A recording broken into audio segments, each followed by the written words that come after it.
सियाराम दोस्तों, रावण ने क्यों किया बाली की पत्नी मंदोदरी के साथ संभोग, जानिए गूढ़ रहस्य। दोस्तों, आज हम एक रोचक कथा लेकर आए हैं जो विभिन्न लोक कथाओं में सुनी जाती है। यह कथा किसी पौराणिक ग्रंथ में नहीं मिलती, लेकिन इसे कई बार अलग अलग रूपों में बताया गया है। कृपया इसे सिर्फ एक कहानी के रूप में न लें और ऐतिहासिक सत्य से न जोड़ें। क्या मंदोदरी वास्तव में बाली की पत्नी थी? क्या रावण ने छल से उसका हरण किया था? क्या यह केवल एक षड्यंत्र था या इसके पीछे कोई और रहस्य छिपा था? दोस्तों, आज हम आपको उस रहस्यमय प्रसंग के बारे में बताएंगे जिसे बहुत कम लोग जानते हैं। रावण, बाली और मंदोदरी, इन तीनों के बीच के इस रहस्य से ऐसे अनसुने और चौंकाने वाले तथ्य छिपे हैं जिन पर शायद ही आपने पहले कभी ध्यान दिया होगा। आखिर क्यों रावण ने बाली की पत्नी मंदोदरी का हरण किया? कैसे उसने अपने छल और शक्ति से मंदोदरी को अपनी रानी बना लिया? और सबसे महत्वपूर्ण बात, क्या मंदोदरी ने भी रावण को स्वीकार किया या इसके पीछे कोई रहस्य था? इन सब रहस्यों से पर्दा उठाने के लिए वीडियो को पूरा जरूर देखें, अंत तक जुड़े रहें। और चलिए वीडियो की शुरुआत करते हैं। रावण ने क्यों किया था बाली की पत्नी मंदोदरी के साथ संबंध? आप तो यही जानते हैं कि मंदोदरी रावण की पत्नी थी, लेकिन क्या वह वास्तव में पहले बाली की पत्नी थी? यदि मंदोदरी बाली की पत्नी थी तो फिर रावण ने उसका हरण कैसे किया?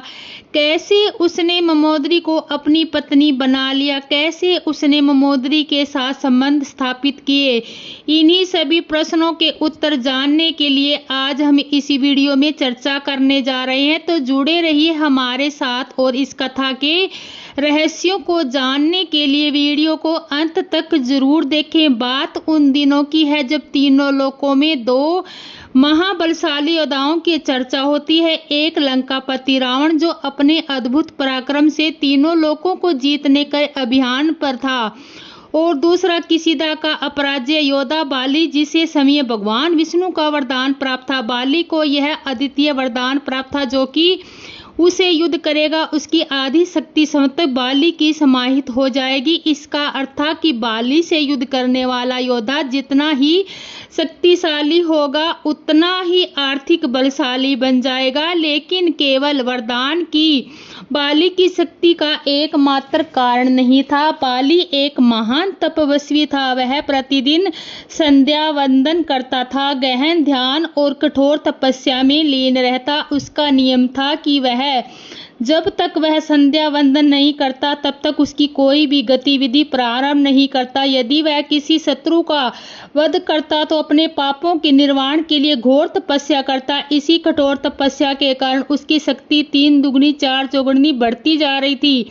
इधर रावण अपने बल और प्रकार में मंद में चूर था। वह स्वर्गलोक तो जीत लिया, पाताल लोक को भी विजय प्राप्त कर ली और अभियान पर भी था। जहां जहां जाता अपने भयंकर पराक्रम से राजाओं को पराजित कर उन्हें अपना दास बना लेता। रावण की किसीदा यात्रा अपनी अजयता के अहंकार में चूर। रावण ने सोचा अब उसे किसीदा के राजा बाली को भी अपने अधीन कर लेना चाहिए। रावण किसीदा पहुंचा और उसने बाली को युद्ध के लिए ललकार कर, परंतु उस समय बाली गहन तपस्या में लीन था। रावण बाली बार बार उसको चुनौती दे रहा, किंतु बल्कि एक क्षण के लिए भी अपनी तपस्या से विचलित नहीं हुआ। रावण यह सहन नहीं कर सका। उसने बाली का ध्यान भंग करने के लिए तरह तरह के प्रयास किए, लेकिन बाली की एकाग्रता अटूट थी। अब रावण को यह अपमान सहन नहीं हुआ। उसने और भी ऊंचे स्वर में बाली को ललकारा। इस बार बाली की तपस्या भंग हुई। उसने धीरे धीरे अपनी आंखें खोली और रावण को देखा, जो अहंकार में चूर होकर बार बार उसे युद्ध के लिए ललकार रहा था। बाली का क्रोध आया। उसके बिना एक क्षण भी गवाए रावण ने उसको दशानत सिरों सहित पकड़ लिया। अब रावण की आदित्य अदनीय हो गई। उसने बेचने के लिए पूरी शक्ति लगा दी, किंतु बाली की पकड़ से मुक्त ना हो सका। वह झटपटाने लगा, किंतु उसकी सारी शक्ति व्यर्थ सिद्ध हो गई। बाली के बिना किसी प्रयास रावण का अपनी काख में दबाए रखा और अपनी तपस्या पुनः प्रारंभ कर दी। 6 महीनों तक रावण बाली की पकड़ में ही रहा। ना वह हिल सकता था, ना ही कोई शस्त्र अस्त्र प्रयोग कर सकता था और ना ही अपनी मायावी शक्तियों का उपयोग कर सकता था। उसका पूरा अहंकार बाली की एक पकड़ में ही चूर हो गया। 6 महीने बाद जब बाली की तपस्या पूरी हुई तो उसने रावण को मुक्त कर दिया। रावण ने पहली बार किसी को अपने से अधिक बलशाली पाया था। उसने बाली से कहा कि हे महाबली, मैं तुम्हारी आदित्य शक्ति को स्वीकार करता हूँ। असंभव है, मैं युद्ध पराजय स्वीकार करता हूँ। बाली हंसा और बोला, अब तो तुमने अपनी हार मान ली, लेकिन तुम्हारे हृदय में अभी भी छल की भावना है तो मेरे विरुद्ध षड्यंत्र डालोगे। रावण ने गंभीरता से उत्तर दिया, इसके स्थान पर मैं तुम्हारे साथ पवित्रता करना चाहता हूँ। मेरी पराजय का प्रतिशोध नहीं लूंगा। बाली ने उसकी बात मान ली, परंतु रावण के भीतर कुटिलता अभी भी जीवित थी। अपमान का बदला लेने के लिए वह किसी और अवसर की प्रतीक्षा कर रहा था। समय बीतता गया। एक दिन बाली अपने छोटे भाई सुग्रीव को राज्य की जिम्मेदारी सौंपकर पुनः तपस्या करने चला गया। यही वह अवसर था जिसकी रावण की प्रतीक्षा थी। उसने आरसी का भेष धारण किया और किसदा में प्रवेश कर गया। बाली का यह आदेश था कि यदि कोई भी आसुरी राज्य में प्रवेश करे तो उसकी सेवा करना अनिवार्य होगा। इसी कारण से जब आरसी भेषधारी रूप रावण किसदा पहुंचा तो बाली की पत्नी मंदोदरी ने उसको देवरानी तारा से उसकी सेवा करने का निश्चय लिया, किंतु यह कोई साधारण आर्स नहीं था। राक्षस राज रावण समय था और मंदोदरी के हरण की रहस्यमय गाथा। मंदोदरी और तारा ने भी नियम का पालन करते हुए उस आर्य के रूप में रावण का सत्कार कर दिया, भोजन परोसने का आग्रह किया तो, परंतु उन्हें इस बात का जरा भी संदेशा नहीं था कि जिसे वे साधु समझकर सम्मान दे रही है वह वास्तव में लंकापति रावण था। जैसे ही मंदोदरी और तारा ने उसकी सेवा में हाथ जोड़कर प्रणाम किया, रावण ने तुरंत अपनी असली शक्ति प्रकट की। उसने दोनों को बलपूर्वक पकड़ लिया और अपने पुष्प विमान की ओर ले जाने लगा। मंदोदरी और तारा ने छूटने का हर संभव प्रयास किया, किंतु रावण की मायावी शक्ति का प्रयोग किया और दोनों को अपने विमान में डालकर तेजी से लंका की ओर उड़ चला। किसदा ने किसी भी सैनिक को इस घटना का भान नहीं हुआ, क्योंकि रावण ने यह कार्य इतनी चालाकी और संगठनता से किया था कि किसी को भी संदेश तक नहीं हुआ। रावण के पुष्प विमान में बैठी मंदोदरी ने कहा कि अब उसके पास शारीरिक रूप बेचने का कोई उपाय नहीं था, लेकिन वह केवल सुंदर ही नहीं बल्कि अत्यंत बुद्धिमान भी थी। और वह रावण की ओर देखकर बोली, हे राक्षस राज, आप इतने शक्तिशाली और पराक्रमी हैं, फिर भी आपने यह कायरता क्यों दिखाई? रावण मंदोदरी की बात सुनकर चौंका और बोला, कायरता? मैंने तो तुम्हें प्राप्त करने के लिए अपनी शक्ति का प्रयोग किया।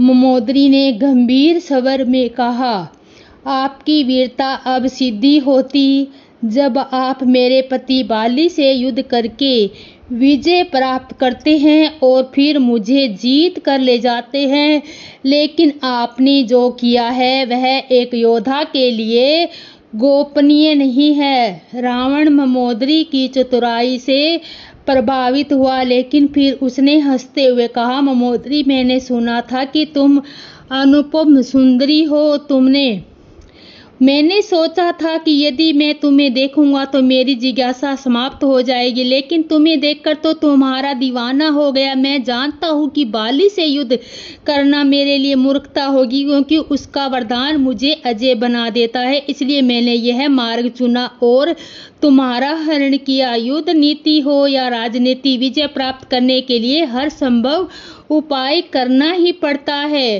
रावण अपनी जीत को लेकर अत्यंत मुद्दम हो रहा था।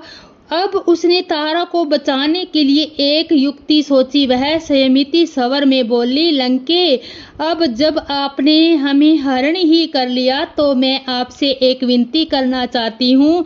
रावण ने उसकी ओर देखा और कहा, विनती? कैसी विनती? मंदोदरी ने अत्यंत गंभीरता से कहा, मैं आपकी शक्ति और पराक्रम को जान चुकी हूँ, लेकिन मेरा विचार है कि यदि आप सचमुच इतने ही बलशाली और न्यायप्रिय हैं तो आपको अनावश्यक रूप से निर्दोष लोगों को कष्ट नहीं देना चाहिए। मंदोदरी ने कहा कि मान लिया कि तुम बलशाली हो और तुम्हें छल से मुझे अपने साथ ले जाने का निर्णय भी ले लिया, लेकिन क्या तुमने कभी सोचा है कि जब बाली तपस्या से लौटेगा तो उसे पता चलेगा कि तुमने उसकी पत्नी का हरण किया है तो वह क्या करेगा? रावण मंदोदरी की बातों को सुन कर रहा।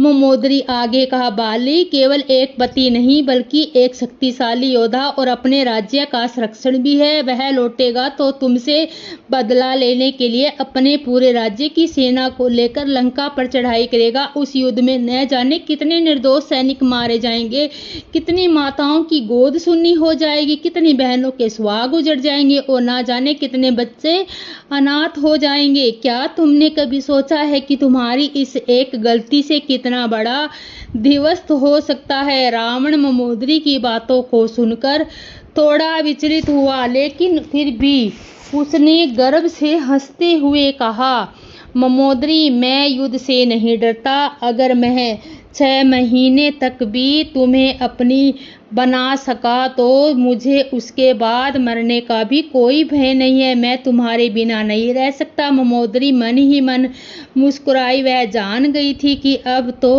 अपने चतुराई से इस संकट से बाहर निकल सकती है। मंदोदरी ने तुरंत एक नई चाल चली। उसने कहा, अगर मैं तुमसे इतना प्रेम करते हो तो मेरी एक शर्त माननी होगी। मुझे तुम्हारे साथ चलने में कोई आपत्ति नहीं है, लेकिन मेरी बहन तारा गर्भवती है। क्या तुम्हें उसके अनजन्मे बच्चे की जरा भी चिंता नहीं? रावण ने कुछ कहा तो कुछ बोला, तुम्हारा तर्क ठीक है, मैं तारा को मुक्त कर दूंगा, लेकिन बदले में मैं तुम्हें साथ ले चलूंगी। मंदोदरी ने सहमति से हिला दिया। रावण ने तुरंत पुष्प विमान को मोड़ा और किसिदा के बाहर तारा को उतार दिया। अब मंदोदरी पूरी तरह से अकेली थी, लेकिन उसने हार नहीं मानी। रावण के मन में अभी भी असीम अहंकार था। मंदोदरी ने सोचा कि अगर वह इस अहंकार को ही उसकी कमजोरी बना दे तो वह खुद को बचा सकती है। उसने रावण से कहा, मैंने सुना है कि तुम्हारी गर्जना इतनी भयानक है कि इसे सुनकर महिलाओं और पशुओं के गर्भ गिर जाते हैं। क्या यह सच है? रावण ने गर्व से उत्तर दिया, हाँ, ये सत्य है। मेरी गर्जना इतनी प्रबल है कि इसके प्रभाव से कई बार भूमि तक कांप उठती है। इस गर्जना को सुनकर न केवल भय पैदा होता है बल्कि गर्भवती स्त्रियां भी इसे सहन नहीं कर पाती। मंदोदरी ने संयमित स्वर में कहा, अगर यह सच है तो मैं इसे सुनना चाहती हूँ। मैं देखना चाहती हूँ कि वास्तव में ये गर्जना कितनी प्रबल है। रावण की मंदोदरी की यह जिज्ञासा सुनकर गर्व महसूस हुआ। उसे लगा कि मंदोदरी अब इतनी शक्तिशाली स्वीकार करने लगी। रावण ने पूरे बल से एक प्रचंड गर्जना की। उसकी भयंकर आवाज से पूरा ब्रह्मांड गूंज उठा। पृथ्वी कांपने लगी, पर्वतों की चोटियां हिल गई, आकाश तक उसकी ध्वनि गूंजने लगी। मंदोदरी ने इस गर्जना के प्रभाव को सहन नहीं कर पाई और उसका गर्भ गिर गया और उसका पुत्र ने समय से पहले जन्म ले लिया। मंदोदरी जानती थी कि वह यह शिशु लंका में सुरक्षित नहीं रहेगा। उसने तुरंत रावण से कहा, अब जब भी मेरा पुत्र समय से पहले जन्म ले चुका है तो मैं इसे तुमसे विनती करती हूँ कि इसे तारा के पास छोड़ आओ। यह अनजन्मा शिशु निर्दोष है। यदि इसमें मानवता की कोई भी भावना शेष है तो इसे उसकी माँ के पास लौटा दो। रावण को यह सुनकर झिझक हुई। मंदोदरी से बहुत प्रभावित हुई और वह जानता था कि उसे मना नहीं कर सकता। उसने पुष्प विमान को फिर से मोड़ा और मंदोदरी के शिशु को वापस किसी दाह से ले जाकर तारा को सौंप दिया। मंदोदरी ने अपने पुत्र की तारा की गोद में देते हुए कहा, मैं इसे तुम्हें सौंप रही हूँ। अब से ये तुम्हारा पुत्र होगा और तुम इसकी। तारा माता की आंखों के आंसू झलक पड़े। मंदोदरी ने गंभीर स्वर में उत्तर दिया, अगर मैं इसे अपने साथ लेकर लंका जाऊंगी तो रावण इसे स्वीकार नहीं करेगा। अगर बाली इसे लंका में जाकर पाएगा तो यह उससे क्रोध का कारण बनेगा, लेकिन यही रखना ही उचित है। और एक बात, पुत्र माता के शरीर का एक अंश होता है, इसलिए इसका नाम अंगद होगा, क्योंकि यह मेरे ही अंग का हिस्सा है। तारा ने शिशु को अपनी गोद में लिया और स्नेह से उसका माथा चूमा। मंदोदरी ने एक अंतिम बार अपने पुत्र को देखा और बिना पीछे मुड़े पुष्प विमान में चढ़ गई। अब वह लंका की ओर बढ़ रही है। उसका मन ही मन यह सोच रही है कि क्या उसका अंतिम विदाई है। रावण ने अपने पुष्प विमान में मंदोदरी को लेकर लंका पहुंचा। वहां उसने मंदोदरी से गर्दन विवाह किया। मंदोदरी लंका की महारानी बन चुकी थी, लेकिन यह विवाह मंदोदरी की इच्छा से नहीं बल्कि परिस्थितियों की मजबूरी थी। परिणाम स्वरूप मंदोदरी गर्भवती हो गई और रावण के पुत्र को जन्म देने वाली थी। उधर बाली ने 1 वर्ष की कठोर तपस्या का संकल्प किया, समाप्त हो चुका था। अब वह तपस्या समाप्त करके लौटा और उसका हृदय प्रसन्न था। राज्य की जिम्मेदारी निभाने के लिए उसने सुग्रीव को धन्यवाद दिया और प्रेम पूर्वक अपने छोटे भाई को गले लगा लिया। सुग्रीव ने आदर पूर्वक बाली का स्वागत किया, लेकिन उसके मन ही एक गहरी चिंता थी। वह जानता था कि जब बाली को यह ज्ञात होगा कि रावण ने मंदोदरी का हरण किया है तो उसका क्रोध सीमा पार कर जाएगा। और यही हुआ। जैसे ही बाली को यह समाचार मिला कि लंका का राजा रावण उसकी पत्नी मंदोदरी को बलपूर्वक अपने साथ ले गया है, उसकी आंखों में रक्त उतर आया। उसकी क्रोधी विकराल हो उठी। बाली ने बिना एक क्षण भी गवाए लंका को कूच किया। वह पूरी गति से दौड़ता हुआ लंका की सीमा तक पहुंच गया और वहां पहुंचते ही रावण को ललकारा, हे रावण, मैं देखना चाहता हूं कि तू कितना वीर है। यदि तुझ में हिम्मत है तो बाहर आ और मेरे साथ युद्ध कर। लंका में बैठे रावण को कैसे ही समाचार मिला कि बाली उसके द्वार पर आ पहुंचा, उसका हृदय भय से कांप उठा। बाली का परमार्थ और शक्ति यह पहले ही देख चुका था।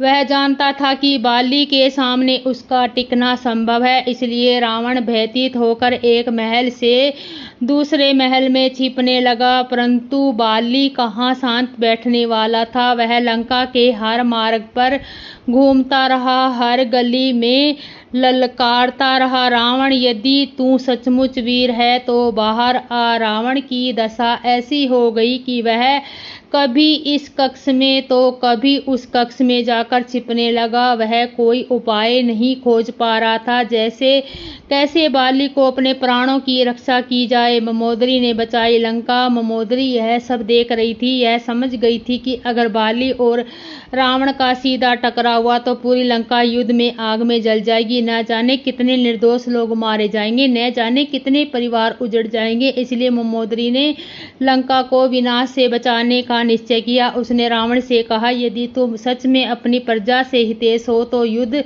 से पहले एक और उपाय करो। बाली ने महल में आमंत्रण करो और उसे आतिथ्य देकर शांति करने का प्रयास करो। यदि वह भोजन ग्रहण कर ले तो उससे क्रोध शांत हो सकता है। रावण पहले तो डर गया, लेकिन मंदोदरी ने इस सुझाव पर सहमत हो गया। उसने बाली के पास दूत भेजा और उसे महल में भोजन के लिए आमंत्रण किया। बाली को जब संदेश मिला कि रावण ने उसे भोजन के लिए आमंत्रण किया है तो वह सोच में पड़ गया, क्या यह छल है? क्या सच में यह रावण की पश्चाताप की भावना है, लेकिन बाली अपनी शक्ति पर पूर्ण विश्वास रखता था, इसलिए वह महल की ओर बढ़ा। महल में प्रवेश करते ही रावण मंदोदरी के पीछे खड़ा हो गया। रतन दीन भावना से बोला, मैं अपने वचन का पालन करता हूँ। मैं आपकी महारानी को आदर के साथ आपको सौंप दूंगा, लेकिन आप मेरी मित्रता स्वीकार करें और मेरे आतिथ्य को ग्रहण करें। लेकिन मंदोदरी ने अपने हाथ जोड़े, लेकिन बाली को समझ में आ गया कि मंदोदरी ने लंका को नरसंहार से बचाने के लिए यह उपाय किया है। बाली ने रावण की बात स्वीकार कर ली और भोजन के लिए बैठ गया। जैसे ही सनातन परंपरा में होता है, भोजन हमेशा पृथ्वी पर बैठकर लकड़ी के पटले पर किया जाता है। बाली ने अपने भोजन को मंत्रों द्वारा पवित्र किया और उसे भोग लगाया। रावण ने अपनी कुटिल चाल का प्रयोग करते हुए अपनी थाली में से एक ग्रास खाकर उसे बाली की थाली में रख दिया। मंदोदरी जानती थी कि बाली कभी किसी का झूठा भोजन नहीं करता, इसलिए उसने रावण से यह कार्य करवाया। बाली ने जैसे ही यह देखा, उसकी आंखें क्रोध से लाल हो गई और इस भयंकर गर्जना से मंदोदरी समेत 70,200 राक्षसों की गर्भवती स्त्रियों के गर्भ गिर गए। पूरी लंका में हाहाकार मच गया। महल से लेकर गलियों तक राक्षसी स्त्रियां विलाप सुनाई देने लगा। रावण, जो पहले भयभीत था, अब अपनी मृत्यु को सामने देखकर कांपने लगा। वह मंदोदरी के पीछे जाकर खड़ा हो गया, क्योंकि वह जानता था बाली की शक्ति से बच पाना असंभव है। गर्भ से कष्ट पीड़ितों मंदोदरी अपने दर्द को समेटते हुए बाली के साथ हाथ जोड़कर खड़ी होगी। उसने विनती स्वर में कहा, महात्मा, हे वैष्णव, बलवान श्रेष्ठ, यह रावण का एक तुच्छ प्राणी है। यह केवल एक योद्धा नहीं, बल्कि आरसी विश्रवा का पुत्र भी है। आप तो आसुरियों संरक्षक है, फिर आप कैसे एक ब्राह्मण कुल में जन्मे व्यक्ति का वध कर सकते हैं? बाली उसकी बात सुनकर शांत नहीं हुआ। उसकी आंखों में अभी भी क्रोध की ज्वाला धधक रही थी। मंदोदरी ने अपनी आंखें झुका ली और धीमे स्वर में कहा, हे महाबली, मैं आपके योग्य नहीं रही।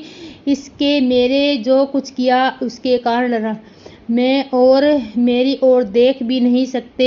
आपने नियमों के अनुसार यदि किसी से झूठा भोजन किया है तो उसे स्पर्श नहीं करता, तो फिर आप कैसे मुझे स्वीकार कर सकते हैं? यह मेरा पूरा वास्तविक इस पाप में समाहित हो चुका। यह सुनकर बाली का क्रोध कुछ क्षण के लिए शोक में बदल गया। उसने मंदोदरी की ओर देखा, फिर गहरी सांस लेते हुए रावण की गर्जना से अपने पुत्र अंगद का जन्म समय से पहले हो गया, जिसके कारण उसका शरीर दुर्बल हुआ। आज के बाद इस पापी की गर्जना से कोई और माँ अपने शिशु को न खोए।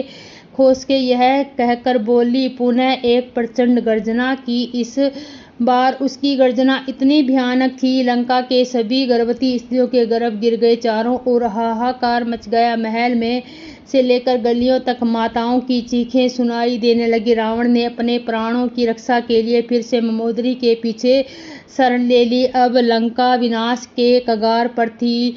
मंदोदरी ने पुनः हाथ जोड़कर कहा, हे महाबली, आपके बल का कोई मुकाबला नहीं कर सकता, परंतु यह युद्ध लंका को पूर्ण रूप से नष्ट कर देगा। राक्षस और वानर दोनों ही युद्ध में मारे जाएंगे। क्या आप निर्दोष से रक्त को अपने हाथों से बहाना चाहेंगे? बाली ने मंदोदरी की आंखों में देखा। उसकी आंखों में केवल प्रार्थना थी, कोई छल नहीं। उसमें कुछ क्षण विचार किया और फिर क्रोधित होते हुए बोला, यदि यह तुच्छ प्राणी दोबारा किसीदा की ओर देखेगा तो इसे स्वयं यमलोक पहुंचा दूंगा। बाली ने दिया रावण को जीवन दान। इसके बाद बाली ने रावण को छोड़ दिया और लंका वापस लौट गया, परंतु वह रावण के डरने लगा। उसने किसीदा की ओर देखा छोड़ दिया। वह जानता था कि यदि दोबारा बाली से टकराया तो यह उसका अंत होगा। उधर मंदोदरी गर्भवती थी और कुछ ही महीनों बाद उसने एक पुत्र को जन्म दिया, क्योंकि ज्योतिषियों ने कहा कि